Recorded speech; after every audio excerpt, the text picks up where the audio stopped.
Salut tout le monde et bienvenue dans un nouvel épisode des Arts et la Science by Jérémy. Alors j'ai bien lu vos commentaires dans la dernière vidéo et il en ressort vraiment une grande majorité d'entraînement sur la vanne de Roland Riff et donc par conséquent on va faire une vidéo là-dessus.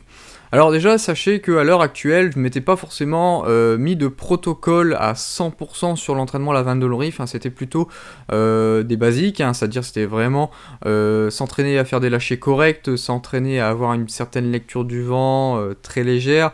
Voilà, c'était relativement basique, mais depuis l'expérience avec le tir longue distance que j'ai fait dans le sud, où est-ce que j'ai vu vraiment le vent qui me baladait partout, etc., et le fait de passer de distance en distance, ça m'a donné une idée, et cette idée, je vais la mettre très bientôt en application dans un genre de mini-entraînement. Alors en fait, l'idée qui m'est venue, et que je vais tester là très bientôt, et je ne vois pas pourquoi ce ne serait pas vraiment un protocole sympa, c'est de placer des cibles à des distances variables, donc par exemple allant de 40 à 200 mètres, ayant des tailles variables, forcément plus la distance est grande et plus on va avoir tendance à avoir des cibles importantes, et l'objectif c'est d'avoir 3 coups pour toucher n'importe quelle des cibles. Donc j'ai 3 coups, je vise une cible, j'ai 3 coups pour la toucher. Si je la touche, eh bien tant mieux, je passe à celle d'après. Si je ne la touche pas, on s'arrête, on analyse et on se dit, bah voilà, d'où vient l'erreur? Est-ce que j'ai un problème au niveau de l'élévation? Est-ce que j'ai un problème au niveau de la dérive? Qu'est-ce qui ne va pas? Et on mène l'enquête jusqu'à élucider le mystère. Bah voilà, j'étais trop bas, ah bah oui, pourquoi j'étais trop bas? Parce que bah voilà, j'ai loupé 2 clics, je devais compenser autant et j'en ai pas mis autant, ah mince, bon bah allez, je réessaye, ah eh bien oui, c'était bien ça, j'ai bien mené l'enquête. Non, je me suis trompé parce que regardez, je suis arrivé au stand, il faisait 8 degrés, désormais il fait 12 degrés, ma chute n'est plus la même à 8 degrés qu'à 12 degrés, et j'ai pas noté la variation de température, et cette variation de température a fait que ma chute n'a pas été la même et que j'ai pas compensé pour la bonne chute, et voilà. Vous voyez, donc c'est un exercice qui est vraiment sympa parce que du coup vous devez absolument aussi bien maîtriser votre arme, donc maîtriser vraiment les fondamentaux, vous devez être relativement à l'aise avec cette arme là, vous devez maîtriser comment faire des tables balistiques, comment on édite des tables balistiques et surtout comment ensuite on vient les transcrire en correction directement dans les tourelles. Donc c'est vraiment un exercice qui est très sympa, en plus c'est très ludique et ça peut vite devenir très fun, ça peut être un genre de mini-jeu entre vous au stand de tir. Donc c'est vraiment un truc très sympa. En plus, il faut vous dire une chose, c'est que la vanne de long riff chute énormément et est très fortement soumise au vent. Pour vous donner un ordre d'idée, j'ai lancé quelques petits calculs, quelques petites simulations, et à 200 mètres, la chute du vanne de long riff, donc la compensation qu'on doit venir mettre dans nos tourelles, c'est quasiment la même chute que ce que je dois mettre dans mon 6,5 47 à 850 mètres. Donc pour vous dire, si je passe de 50 à 200 mètres, je vais devoir cliquer autant que si je passais avec ma vanne de riff, que si je passais de 100 à 700 mètres, 800 mètres avec ma 6,5 47.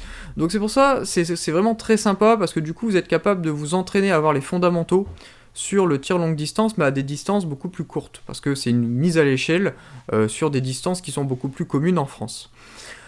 Donc voilà, alors cet exercice, pourquoi il est intéressant? Parce que déjà vous allez apprendre du coup à éditer des tables balistiques, vous allez apprendre aussi du coup à mesurer les éléments météo de manière beaucoup plus précise, parce que vous allez voir que tous les facteurs vont être très importants là-dessus, parce que la vanne de l'Orif c'est très soumis aux conditions extérieures.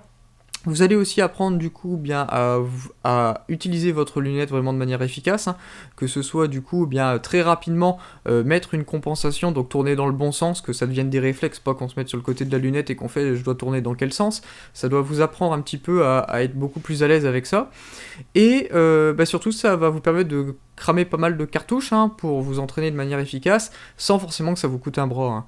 Moi mes ailés, ça doit me coûter je sais plus 6€ ou 6,50€ la boîte, quand on met ça en perspective avec du gros calibre, c'est déconsommable. C'est grosso modo c'est le prix des amorces dans du gros calibre, donc c'est que dalle.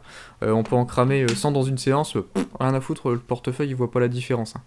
Mais voilà, c'est franchement un entraînement qui me paraît vraiment sympa, et pour le faire de manière efficace, j'ai décomposé en fait 10 étapes préliminaires à cet entraînement que je vais faire moi également, puisque je ne les ai pas encore faites totalement, donc je vais en profiter la prochaine fois que je suis au stand, alors soit ce dimanche-ci, soit le dimanche d'après, je filmerai la préparation de ces différentes étapes pour vous expliquer aussi bien, en images, ce que je vais vous expliquer là en théorie. Donc c'est parti, on attaque les 10 étapes pour se préparer à cet exercice. Alors, on est parti, donc pour moi, la première étape la plus importante, c'est d'abord de sélectionner la bonne munition. C'est-à-dire que si vous allez éditer des tables, etc., ce sera valable pour une munition. Donc ne vous amusez pas à changer de munition, puisque sinon vous allez complètement foutre en l'air tout le boulot que vous avez fait en amont. Donc, première étape, vous allez vraiment sélectionner la munition qui passe la mieux dans votre van de long riff. Donc moi, par exemple, vous voyez, dans l'armoire là-bas derrière, il y a, je sais pas, 25 sortes de munitions, j'en ai déjà testé tout un tas, et il en ressort que c'est celle-ci, moi, qui fonctionne le mieux dans mon arme. Ce sera peut-être pas le cas pour vous, d'accord? Donc on sélectionne la munition qui fonctionne le mieux, et je vous conseille d'en commander une certaine quantité, 1000 ou 2000 par exemple, pour dire d'avoir le même lot, donc pas d'avoir de problème d'un lot à l'autre, et puis aussi pour, entre guillemets, avoir de la visibilité, ne pas se rendre compte que mince, j'ai plus de munitions pour la séance d'après, et puis du coup de niquer une ou deux séances parce que on n'a pas eu le temps de se réapprovisionner. Donc moi ça fonctionne un petit peu comme ça. Donc étape numéro 1, on sélectionne la meilleure munition. Étape numéro 2, et bien maintenant qu'on a sélectionné la meilleure munition, on va faire des mesures de groupement. Donc on va faire des groupements à 50 mètres, vous allez en faire 6 ou 7, quelque chose d'assez représentatif, et vous allez venir mesurer le groupement moyen, c'est-à-dire que vous allez venir mesurer tous vos groupements. Alors comment on mesure ces groupements-là? Je vous conseille de faire un genre de cercle inscrit, donc c'est un cercle qui va venir englober tous vos impacts, et vous mesurez le diamètre de ce cercle. Une fois que vous avez fait tous ces cercles-là, vous faites la moyenne des tailles des cercles, et ça vous donnera votre groupement moyen. Ça va nous servir à définir la taille des cibles. C'est-à-dire que ça ne sert à rien, si on a un groupement qui fait une taille comme ça, de s'amuser à viser une cible qui fait cette taille-là. Ce serait vraiment, entre guillemets, avoir un coup de bol de le toucher, parce que, entre guillemets, le groupement n'est pas capable de l'englober. Donc notre objectif, ça va être non pas de repousser les limites, d'avoir toujours des cibles plus petites, mais toujours d'avoir des cibles qui vont tendre vers la taille du groupement standard. C'est-à-dire que du coup, par exemple pour moi avec une Anschluss, mes groupements à 50 mètres, c'est de l'ordre de 7-8 mm grand maximum de diamètre. C'est cette référence-là qui va me servir à éditer mes cibles aux différentes distances. Si vous avez une carabine qui groupe un peu moins bien, vos cibles seront un petit peu plus grandes, mais le challenge restera le même, puisque le challenge ce sera plutôt la compensation, plutôt que la qualité intrinsèque de l'arme. Alors ensuite, étape numéro 3, on va bien venir zéroter notre lunette. Je vous conseille de la zéroter à 50 mètres, vous pouvez aussi la zéroter à 100 mètres si vous voulez.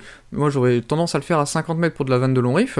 Donc le zérotage, ça consiste simplement à venir débrayer la tourelle et venir le mettre sur le zéro, une fois qu'on est bien réglé à 50 mètres. Alors attention, toutes les lunettes ne sont pas capables de le faire, et je sais que beaucoup d'entre vous en vanne de long riff ont plutôt tendance à avoir des lunettes relativement cheap, du Gamo à pas cher. Sur ces lunettes-là, le zérotage est impossible. Donc si c'est ça, déjà, vous partez avec un sacré handicap pour la suite, donc vous pouvez quand même faire l'exercice, mais ça va être vachement chaud pour vous, donc bon courage. Je vous conseille d'acheter une autre lunette. Alors attention, il y a des lunettes qu'on est capable de zéroter déjà, j'avais regardé, de l'ordre de 100, 150 euros, on arrive déjà à avoir des lunettes zérotables, et ça c'est vraiment super pour la compensation, pour dire d'avoir des références qui sont fixes. Une fois le zérotage fait, étape numéro 4, on va du coup compter combien de MOA on a de disponibles. Donc par exemple, si là j'ai fait mon 0, je vais tourner en montant jusqu'à arriver en butée. Et en fait, en tournant, je vais compter combien de MOA j'ai de disponibles dans ma tourelle. Ce nombre de MOA disponibles va me permettre de pouvoir savoir à quelle distance maximale je peux faire l'exercice. C'est-à-dire si j'ai par exemple 10 MOA disponibles, je vais regarder 10 MOA, la chute qui va compenser 10 MOA, à quelle distance elle est. Par exemple 130 mètres, je sais que ça sert à rien que j'aille plus loin, j'aurai pas assez de clics pour compenser plus loin. C'était un exemple bidon, vous aurez sûrement plus que 10 MOA, quoique des fois on est bien surpris. Donc voilà, c'est important de savoir combien de MOA on a disponible dans la lunette. D'ailleurs j'avais déjà fait une vidéo là-dessus, c'était correction des tirs partie 3, si jamais vous voulez savoir comment on zérote une lunette et comment on vient compter le nombre de MOA qui nous reste dans la lunette, vous allez voir cette vidéo et ça sera beaucoup plus simple pour vous. Voilà, alors étape ensuite numéro 5. Étape numéro 5, alors celle-ci je la mets un petit peu en parenthèse parce que on n'est pas forcément obligé de la faire. Si vous la faites c'est quand même mieux, mais je sais que tout le monde n'a pas forcément des chronographes en vanne de long riff, mais ça pourrait être bien de mesurer vos vitesses de sortie de vos vannes de long riff. Attention, quand vous le faites, vous notez bien à quelle température c'était, et vous notez bien toutes vos sorties pour faire une moyenne pour que ce soit un peu plus représentatif. Alors pourquoi c'est pas forcément obligatoire? Parce que généralement les fabricants mettent des données, alors c'est quand même relativement variable, là ils nous disent 1090 fps, c'est quand même, pour commencer, relativement assez précis pour être bien au début. Vous allez voir qu'après, on va corriger un petit peu notre trajectoire, parce qu'on n'arrivera pas du premier coup à avoir pile poil les bonnes données qui vont rentrer dans le calculateur. Donc c'est pas grave si on part avec une vitesse qui est un petit peu erronée, vous verrez que par la suite, on va le corriger. Donc étape numéro 6, eh bien, on va lancer un calculateur balistique pour qu'il nous donne les chutes aux différentes distances. Donc moi par exemple j'utilise Applied Ballistic, il y en existe tout un tas d'autres, ça marche sur le même principe. Pour cela vous allez avoir besoin de quelques informations. Là je vous dis d'aller voir la vidéo sur comment utiliser le calculateur balistique que j'ai faite, je vais pas rentrer dans le détail là-dedans, mais sachez qu'il y a vraiment deux gros éléments qui vont être primordiaux. L'élément numéro 1 c'est votre vitesse, mais bon, je vous ai dit juste avant que la vitesse on peut l'avoir à peu près chez le fabricant, ça colle pas trop mal en vanne de l'ORIF. Le deuxième élément, c'est le coefficient balistique du projectile. Et ça, c'est très chaud à avoir. J'ai été voir chez plein de fabricants, ils le donnent pas forcément. Maintenant, il y a certains mecs qui se sont sortis les doigts du cul et qui ont calculé les coefficients balistiques de la plupart des munitions commercialisées en vanne de l'ORIF. Donc là, je vous propose d'aller taper sur Google coefficient balistique telle munition. Vous allez chercher, vous allez trouver, il y a des gens qui ont trouvé pour vous. Alors par contre, attention. Ces coefficients balistiques là, ils risquent d'être proches de la réalité, mais pas forcément matchés pile poil la réalité. Donc c'est pour ça qu'en fait, notre première étape là, de calculer la chute, ça va être bien pour avoir un genre de dégrossissement des chutes. C'est-à-dire que vous allez vous servir de ces données-là pour la prochaine fois aller au stand de tir. Vous mesurez bien vos conditions météorologiques, hein, parce que attention, vous allez calculer pour une certaine condition météorologique. Si vous testez avec d'autres conditions météo, forcément vous étonnez pas que ça matche pas du tout, hein, parce qu'il risque d'avoir des grosses variations à cause de la météo. Mais bon, admettons que les conditions météo testées dans le calculateur sont très proches de ce que vous allez avoir au stand de tir à la séance d'après. Vous allez au stand de tir, vous dites, bah voilà, à 100 mètres, je suis censé mettre autant de MOA, je mets autant de MOA, et là, je vais vérifier du coup si la table m'a donné des bons résultats. Donc ça en fait c'est tout bêtement l'étape numéro 7. L'étape numéro 7 elle consiste à vérifier ce que le calculateur nous a donné. Donc ce que vous allez faire, vous allez prendre par exemple 4 distances, je sais pas, vous allez prendre 80 mètres, 100 mètres et puis 200 mètres, ou bien 150 mètres, ou bien la distance maximale à laquelle vous pouvez compenser, et vous allez mettre une grande feuille avec un point noir au milieu, et puis vous allez tirer 5 balles avec la compensation que le calculateur vous donnait. Exemple, le calculateur vous dit il faut que tu mettes 17,5 MOA, vous mettez 17,5 MOA et vous tirez 5 balles, quel que soit l'impact, quelle que soit la zone de l'impact, vous tirez vos 5 balles. Au moins vous allez avoir un groupement. Et ce groupement, vous allez étudier la position de ce groupement. Si par exemple le groupement est centré sur l'impact, vous dites nickel, impeccable, le calculateur m'a donné du premier coup les bons résultats, ça peut arriver. Après, si par exemple votre groupement est plus bas, par exemple, voilà, je sais pas, il est 2 cm ou 3 cm en dessous, eh bien vous dites, mince, je suis plus bas. Pourquoi je suis plus bas ? Peut-être que la vitesse que j'ai donnée est erronée. Et donc ce que vous allez faire ça du coup pour toutes les distances, rentrez chez vous, vous allez rejouer avec le calculateur pour que les chutes correspondent avec ce que vous aviez vraiment. Exemple. Le calculateur me disait 17,5 MOA, mais en réalité il m'en fallait 18,5, il me manquait un MOA. Et ça, c'était valable pour toutes les distances. À chaque fois, j'étais trop bas. Ce que vous allez faire dans votre calculateur en rentrant, vous allez changer à la main votre vitesse. Puis vous allez la modifier jusqu'au moment où à 100 mètres, par exemple, ça y est, à 100 mètres, il me dit bien, il me faut 18,5. C'est bien ce que j'ai vu dans la réalité. Et donc, ce que vous allez noter comme nouvelle vitesse, c'est à peu de choses à dire, ce qui a vraiment eu lieu dans la réalité. Donc ça va vous permettre de vraiment venir faire matcher parfaitement ce que le calculateur va vous donner avec ce que vous avez eu en expérience dans la vraie vie. Maintenant attention, si par exemple vous voyez que maintenant c'est bon, c'est nickel, à 100 mètres, ça maintenant 18,5, par contre par exemple à 200 mètres, il me fallait, 25 MOA, et là le calculateur il me dit 26. Cette fois-ci maintenant il va falloir jouer sur le coefficient balistique pour que ça matche aussi bien à 100 mètres qu'à 200 mètres. Donc vous allez y aller de manière incrémentale, en jouant avec aussi bien les vitesses que les coefficients balistiques jusqu'au moment où est-ce que ça matche. Ça peut prendre un peu de temps, mais vous allez voir qu'en plus c'est bien parce que ça va vous permettre de vous rendre compte des variations, des fluctuations en fonction du coefficient balistique et de la vitesse. Donc c'est aussi un bon entraînement pour plus tard, quand vous choisirez votre projectile pour de la longue distance, vous allez voir un petit peu, ça joue autant que ça, quoi. Donc une fois qu'on a édité notre nouvelle table, du coup, cette table-là, on va retourner au stand de tir avec la nouvelle table qui a été mise à jour, et puis on va refaire des essais. Et par exemple, je sais pas, les conditions météo ont changé, donc vous avez rechangé aussi les conditions météo dans votre calculateur balistique, et vous confirmez du coup avec d'autres conditions météo, bien si cette fois-ci c'est bon, les entrées sont bonnes. Et donc vous allez voir que cette fois-ci, il y a de grandes chances que les données de votre calculateur matchent beaucoup mieux la réalité. Donc vous refaites encore le même essai, hein, des grandes cibles à différentes distances, et vous refaites des groupements en donnant cette fois-ci les corrections corrigées, donc les nouvelles corrections que vous aurez calculées avec le calculateur.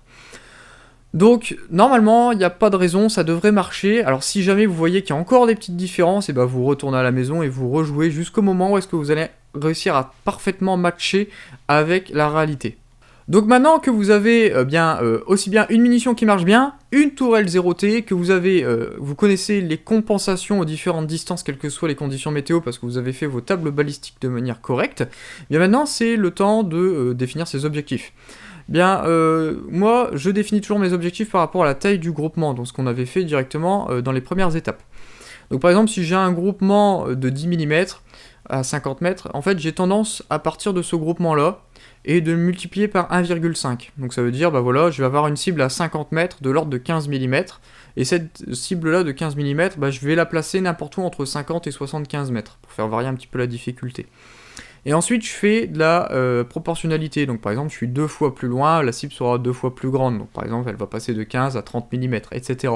Donc ça, après, c'est à vous à jouer un petit peu avec les tailles de vos cibles. Moi, je vous ai donné un exemple de ce que je compte utiliser dans mes prochaines séances. Alors peut-être que ça va être trop dur, peut-être que ça ne sera pas trop dur, je sais pas encore tellement. Donc du coup, c'est pour vous donner un ordre d'idée sur moi, quel est mon angle d'attaque sur le sujet des tailles des cibles. Alors attention, surtout je le répète, c'est valable pour mon arme, j'ai une Anschutz, c'est qualité match, hein, ça groupe vraiment bien. Si vous avez une Van Dolorif qui a un petit peu plus bas de gamme et qui a tendance à moins bien grouper, partez sur des tailles de cible plus grandes, hein, y a pas de honte à ça, hein, loin de là. Et puis l'étape numéro 10, allez, c'est parti à l'entraînement, hein. À l'étape numéro 10, on fait ce qu'on a dit, donc du coup on vient les placer à différentes distances. Encore une fois aussi, plus vous avez de cibles, et mieux ce sera, puisque du coup vous serez capable de passer de cible en cible beaucoup plus facilement, hein. Si on a une dizaine de cibles, c'est le top, hein. Au moins on est capable de faire 10 fois 3 tirs, sauf si on arrive à être meilleur que ça, hein. Si on les abat toutes du premier coup, chapeau les gars, bien joué. Et donc toujours encore une fois, 3 tirs, si au bout du 3e tir on l'a pas, on arrête, ça pose et on analyse pourquoi on l'a loupé. Si on l'a eu avant les 3 tirs, hop, on passe à la suivante et on fait ça pendant un certain temps. Et vous allez voir qu'au bout d'un certain temps, vous allez être très très rapide sur les compensations, vous allez avoir des automatismes qui vont se déclencher. Et ces automatismes-là, vous les retrouverez pour du tir longue distance.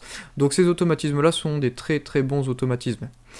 Donc voilà, en tout cas, j'espère que la petite procédure là, et la petite explication sur mon protocole pour l'entraînement vous a plu. Restez connectés, hein, je pense que normalement, d'ici une semaine, peut-être même 15 jours, vous aurez une vidéo de cet entraînement-là, et comme ça vous permettra de vous rendre compte que ça peut être un entraînement sympa, qui est ludique, et puis qui surtout vous permet de vous familiariser avec tous ces termes autour de la compensation, etc.